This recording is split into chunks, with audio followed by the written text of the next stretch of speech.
Hello দোস্ত, আজকে আসলাম আরব সাগরে, যেখানে থেকে সাগরের মাঝখানে, আরব সাগরের মাঝখানে যেসব মানুষ বোট নিয়ে যায় মাছ ধরতে সেই জায়গায়। এখন ইন্ডিয়াতে অনেক ঝড় বৃষ্টি হইতেছে, বোর্ডটা এই ভিতরে। জন্য ইন্ডিয়ায় যত মাছ ধরার বোট আছে সব বোট দেখবো কিনারায়। আর সব বোট কিনারায় সব ফিরে আইতে, রিটার্ন আইতে সাগরের মাছ থাকে, কারণ সাগরের মাঝখানে তুফান উঠবে, তো এই জন্য। কারণ তুফান উঠলে সব জাহাজ ডুবে যাবে আর ক্ষয়ক্ষতি হবে, মানুষ থাকে অনেক, এক একটা জাহাজে 15-20 জন করে মানুষ থাকে। অনেক মাছ পায় তারা, একবারে 4 লাখ 5 লাখ টাকার মাছ ধরে নিয়ে আসে।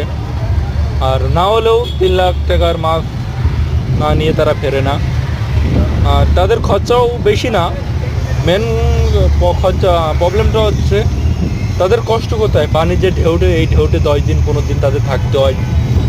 আর এতে অনেক মাথা করে। আর এখন তুফানে মানে ঝড় বৃষ্টির জন্য তারা এখন নদীর ধারে এসে দাঁড়িয়ে আছে। ওকে দোস্ত, সবাই লাইক কমেন্ট শেয়ার করবেন আরও নতুন নতুন ভিডিও পাওয়ার জন্য।